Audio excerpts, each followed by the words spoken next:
This is an orchid. Or maybe I was wrong. Not exactly a flower. Do you see it?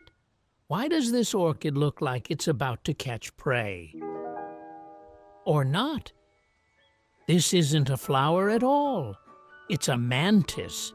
Hidden among these soft petals, a tiny predator is perfectly disguised. Today, we're going to peel back these petals and uncover the terrifying secret hidden inside the body of this pink and white orchid mantis. But first, if you enjoy discovering the hidden secrets of animals, don't forget to like and subscribe.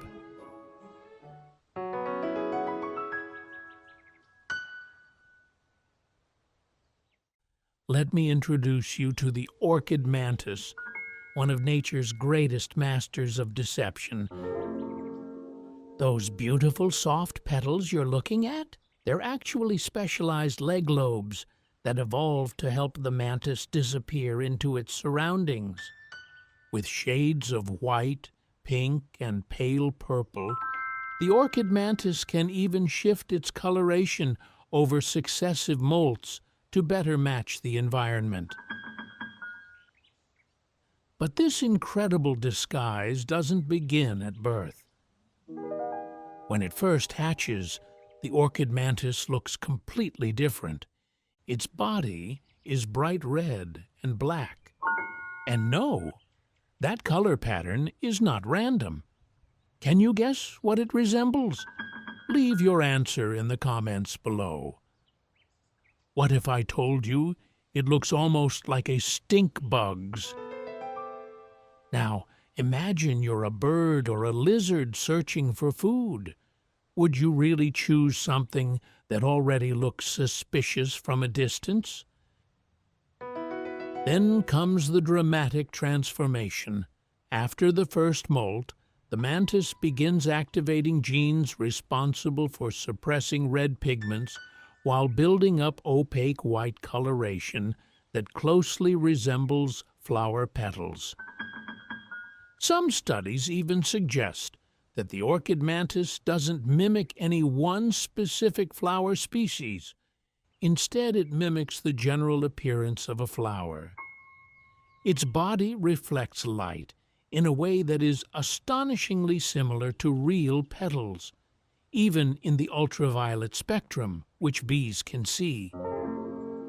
In fact, even when standing alone on a branch, the orchid mantis can attract pollinators at rates even higher than actual flowers. Sometimes it even gently sways its body, imitating petals moving in the breeze. But here's where it gets even more unsettling. The orchid mantis doesn't rely only on visual deception.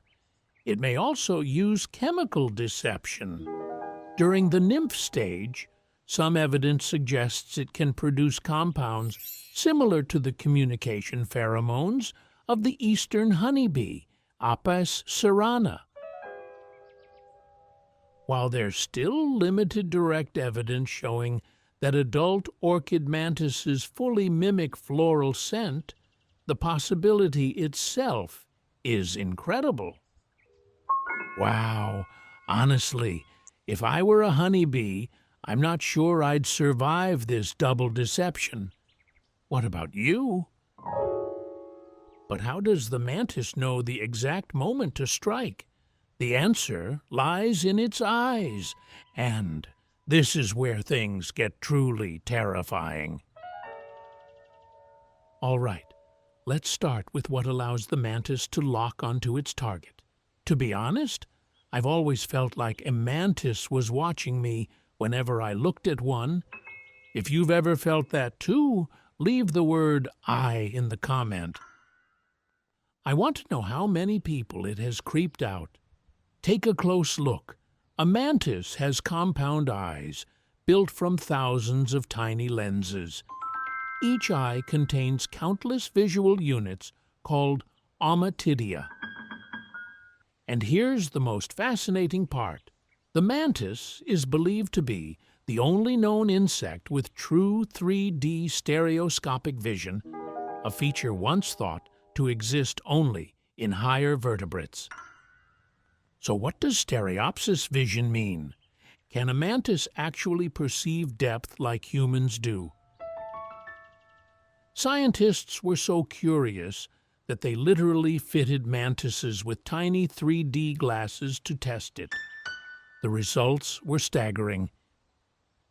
It turns out their visual system works in a completely different way from our own. While humans use differences in brightness and detail to perceive depth, mantises rely on how an image changes over time. To put it simply, mantis filters out static backgrounds entirely, focusing exclusively on movement. Ignoring everything stationary, mantises uses its 3D vision to lock onto motion, delivering a strike with pinpoint accuracy. And when I said I always felt like a mantis was watching me, the truth is, I was wrong. That dark spot that seems to follow your viewing angle isn't a pupil. It's something called a pseudopupil. This is actually an optical illusion created when you're looking directly into ommatidia that absorb nearly all incoming light. Think of it like looking at a bundle of straws. You only see the dark interior of the tubes that are aligned perfectly with your eyes. Even more impressive, mantises also have 3 simple eyes, or ocelli, arranged in a triangle on top of the head.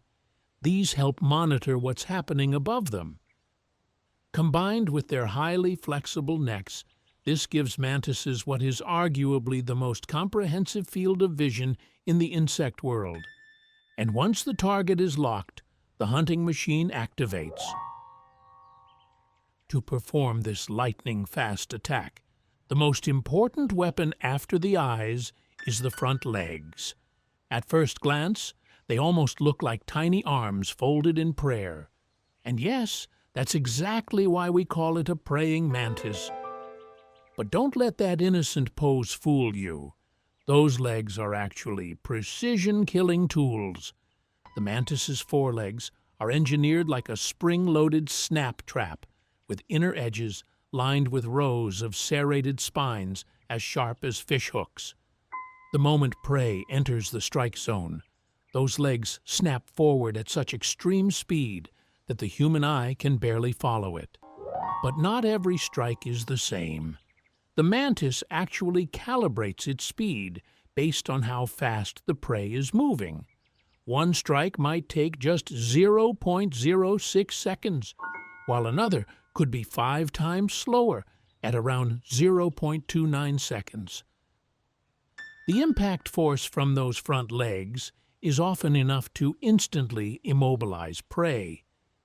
And after that, the next weapon takes over, the mandibles. Mantises have strong chewing mandibles designed for tearing and crushing. They pin the prey down with the front legs and aim directly for the head, tearing into it while the prey is still alive. This allows mantises to overpower prey much larger than themselves. But there's something even more shocking. Victims aren't always prey. Sometimes it's their mate, that's right. While it doesn't happen every time, it is absolutely real. In many mantis species, not just the orchid mantis, the female may eat the male during or immediately after mating. And it's not just because she's hungry. Biologically, it's actually an extremely logical strategy. After mating, the female needs a massive amount of protein to produce the ootheca, the protective egg case that can contain dozens to hundreds of eggs. Honestly, that level of sacrifice deserves recognition. And here's the wildest part. The male can sometimes continue mating even after the female has already eaten his head. The female truly doesn't care about emotions. Her only priority is the continuation of her lineage. Nature can be brutal. Every strike, every pose, every precise movement of the mantis, humans have studied them so carefully that they were eventually incorporated into martial arts. And that's why we have mantis kung fu. From a fake flower to a sophisticated assassin, everything inside the orchid mantis has evolved for one single purpose: to hunt and survive. If you know any other fascinating facts about orchid mantises, leave them in the comments below.